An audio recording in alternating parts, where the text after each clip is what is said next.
Assalamualaikum warahmatullahi wabarakatuh. Kembali lagi dengan saya Alia Zardulsani. Nah, pada kesempatan video kali ini, saya akan melanjutkan mengenai pengolahan dan penyajian data. Nah, di sebelah kanan layar sudah ada tugas latihan 2. Yang pertama soalnya sebutkan tujuan dari pengolahan data. Kemudian yang kedua, mengapa penyajian data itu diperlukan? Jelaskan menurut pendapatmu. Kemudian, cari contoh-contoh tabel dan grafik dari tabel frekuensi, klasifikasi, kontingensi, korelasi, serta grafik histogram, pie, dan poligon. Kemudian, di sebelah kiri layar sudah ada jawabannya ya. Yang pertama, pengolahan data memiliki beberapa tujuan. Antara lain, 1.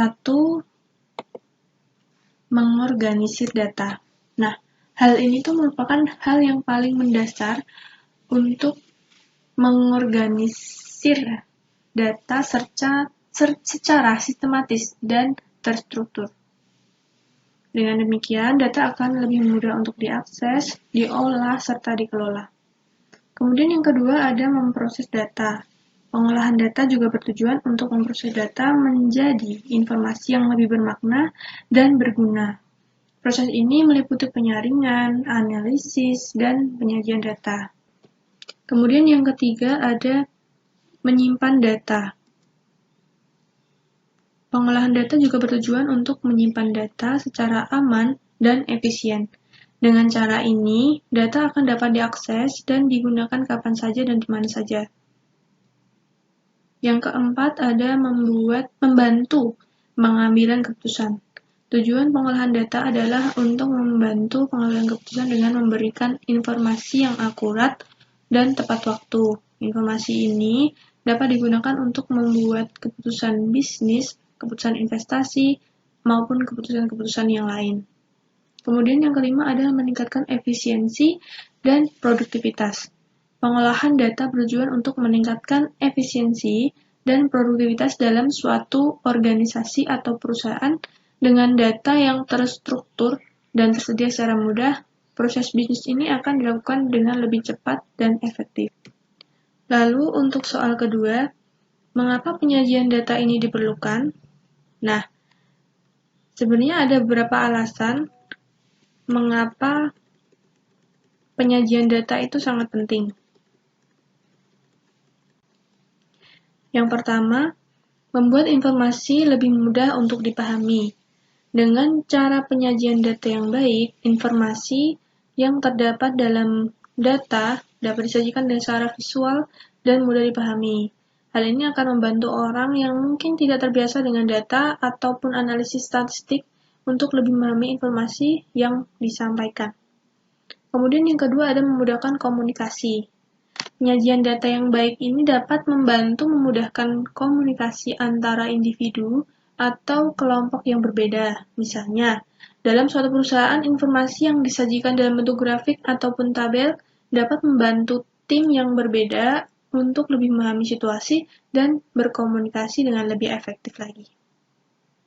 Kemudian, yang ketiga, menyoroti temuan penting. Penyajian data yang baik juga dapat membantu menyoroti temuan atau informasi penting yang mungkin terlewatkan.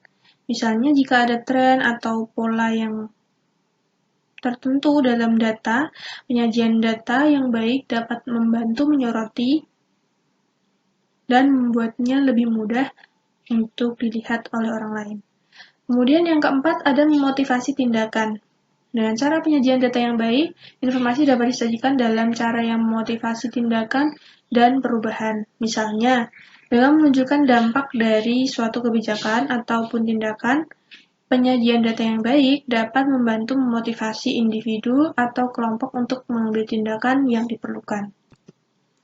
Lalu, yang kelima, meningkatkan keputusan. Penyajian data yang baik dapat membantu meningkatkan kualitas keputusan yang dibuat.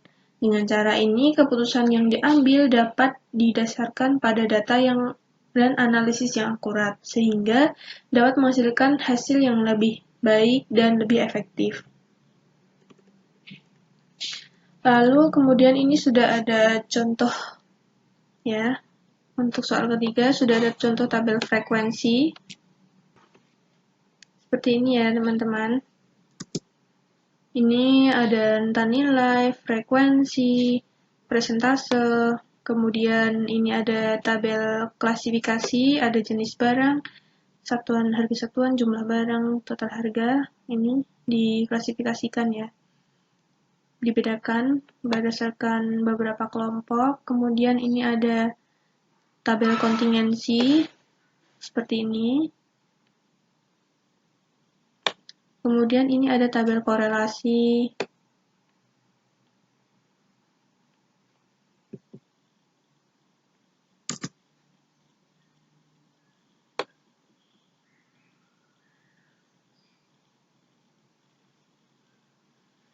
Ini tabel korelasi seperti ini ya teman-teman. Kemudian ini ada contoh grafik histogram, pie, dan poligon. Nah, seperti ini untuk histogram, saling berhimpitan ya diagramnya. Kemudian ini ada pie chart, berbentuk lingkaran. Kemudian ini ada poligon. Nah, poligon ini kita ambil titik tengah, kemudian titiknya kita sambungkan hingga bentuk garis seperti ini, seperti grafik ini ya. Oke, sekian pembahasan soal. Kemudian kita akan berlanjut ke pengaplikasian dalam aplikasi SPSS.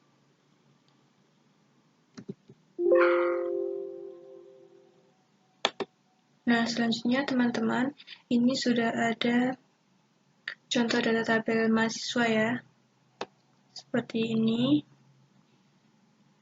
Kemudian, untuk soalnya tentukanlah min, median, modulus, nilai data terkecil, nilai data terbesar, rentang, simbangan baku, variance, koefisien kurtosis, koefisien skewness, untuk variabel usia mahasiswa di kampus. Kemudian B, buat grafik batang untuk presentasi mahasiswa berdasarkan umur.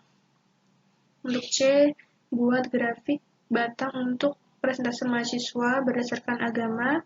Kemudian yang D, grafik lingkaran yang menggambarkan rata-rata usia mahasiswa berdasarkan alamat. Kemudian E, grafik garis yang menggambarkan rata-rata usia mahasiswa berdasarkan agama. Nah, di sebelah sini sudah ada data kita tadi dalam bentuk Microsoft Excel ya. Ini ada nomor, NIM, nama, alamat, dan sebagainya. Tempat lahir, usia, dan agama. Kemudian ini layar awal aplikasi SPSS. Nah, kita langsung saja. Ini kita mulai masukkan ya. Nama kita dengan NIM. Kemudian ada nama.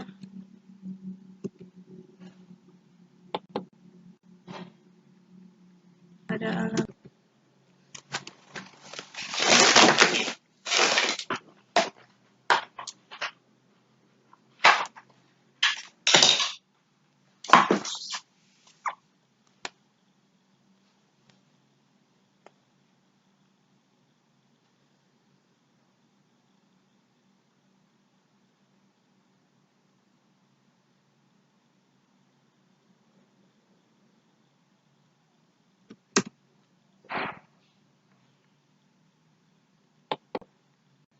Ini ada usia.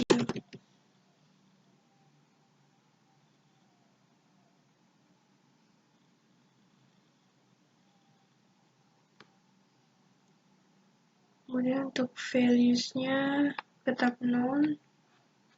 Lalu missing-nya juga none. Untuk columns-nya kita buat 20.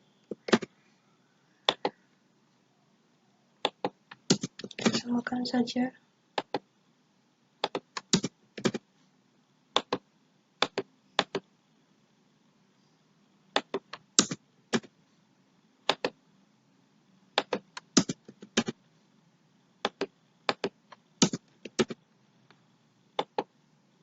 Untuk datanya kita dari kiri semua ya. Kita ubah dari kiri semua.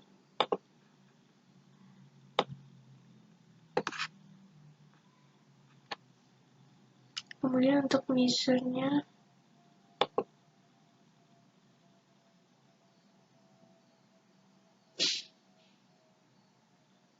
untuk name kita buat scale, kemudian nama,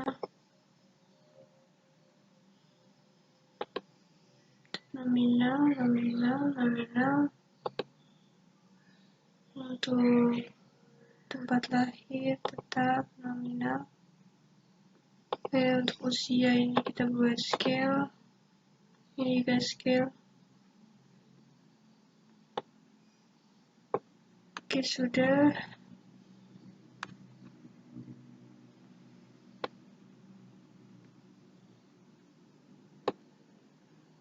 Kita buka data view ini. Nah, seperti ini ya.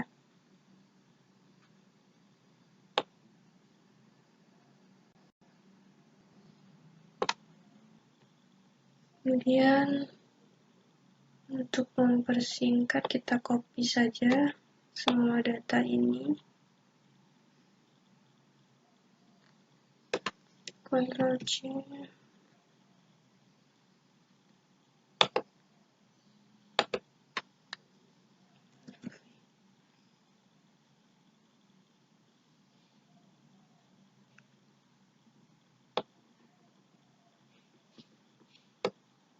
Nah, ini sudah terisi ya teman-teman.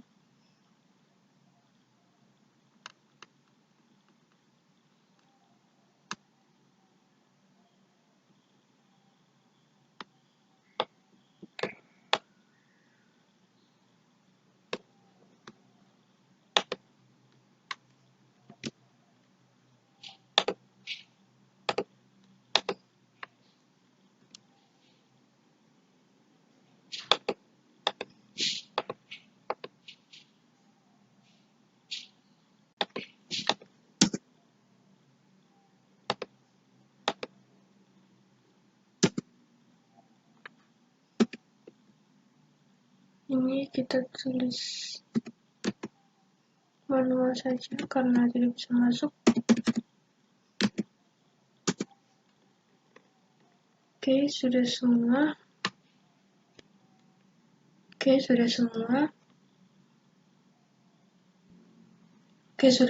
Lalu kita lihat tadi soalnya min, median, modus, nilai data terkecil, terbesar, simpangan baku.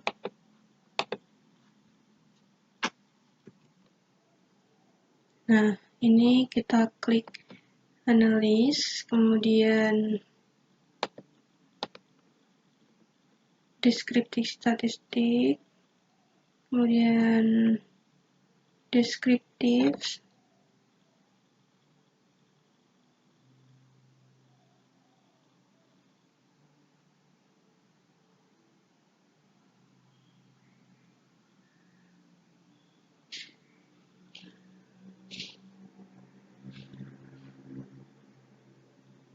nah, ini karena yang diminta untuk soal pertama adalah usia, maka kita klik usia saja. Kita klik option, kita centang semua sesuai permintaan. Kemudian continue.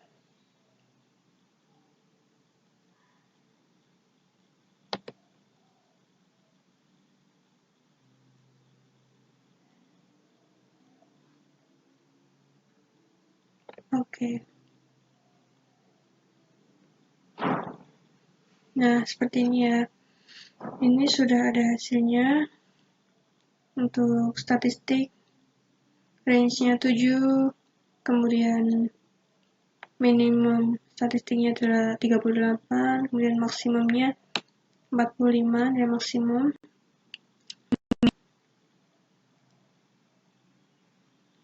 (39,65), kemudian standar deviasi 1,663, kemudian ada variasi statistik ada 2,766, kemudian ada coefficient skewness-nya 2,225, kemudian kurtosisnya 5,613.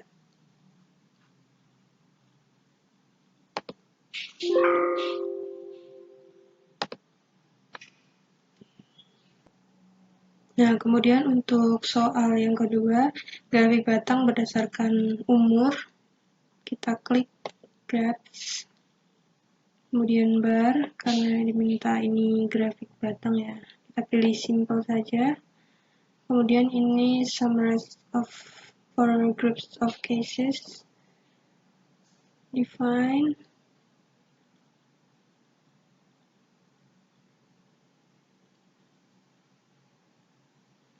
Nah, karena yang diminta tadi berdasarkan umur, ini kita klik usianya, kategori, kemudian oke.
Nah, ini ya, karena ini memang lemot. Seperti ini untuk diagram batangnya.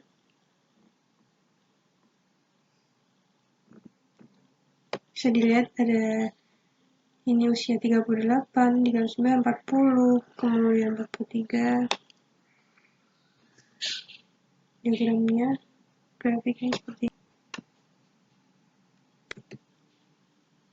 Kemudian untuk soal ketiga, grafik batang untuk presentase mahasiswa berdasarkan agamanya. Kita klik graphs, ke bar, simple, summarize, setup, define, berdasarkan agama.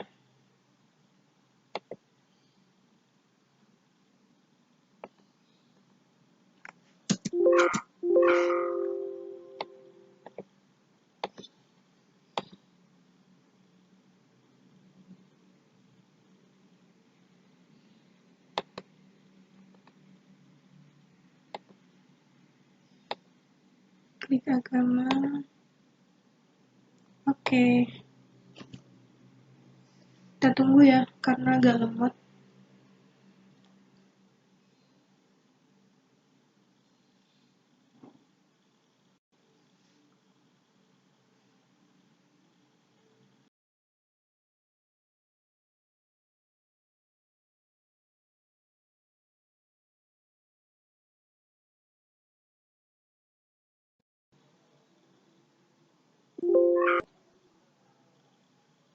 Nah, ya saja yang ketiga, buat grafik batang untuk presentase mahasiswa berdasarkan agamanya.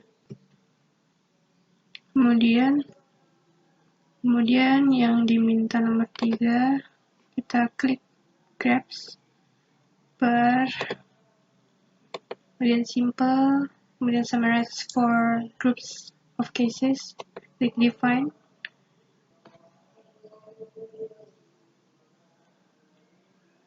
Nah, karena yang diminta ini agama, ini kita sudah pilih agama ya. Di kategori eksis, kita klik OK.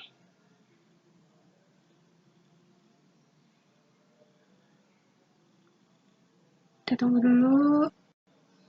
Nah, ini sudah muncul data berdasarkan agama oleh agama Islam, kemudian dilanjut dengan agama Kristen, kemudian Katolik. Nah, kita keluarkan. Kemudian yang keempat, grafik lingkaran yang menggambarkan rata-rata usia mahasiswa berdasarkan alamat. Kita klik grabs lagi, kemudian kita klik by summarize for group of cases. Kita klik define. Nah, ini berdasarkan agama, berdasarkan alamat. Usia berdasarkan alamat. Ini kita pilih sum of variable, kemudian ini sum untuk variabelnya, kemudian define slice. Ini kita pilih alamat. Kita klik OK.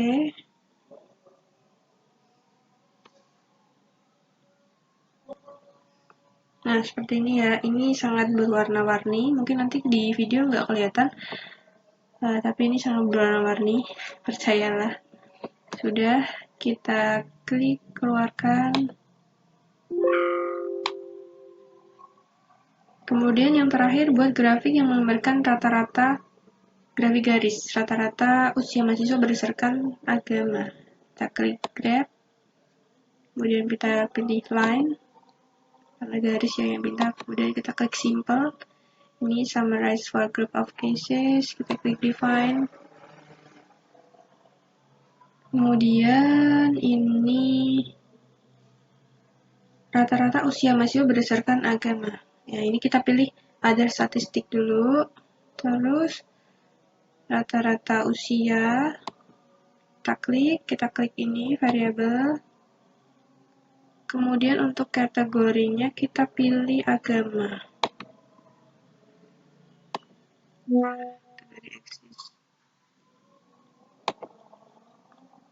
Oke, kita klik OK.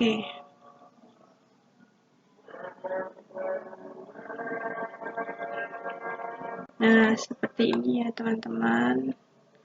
Mungkin nanti memang nggak kelihatan, tapi intinya begitu ya.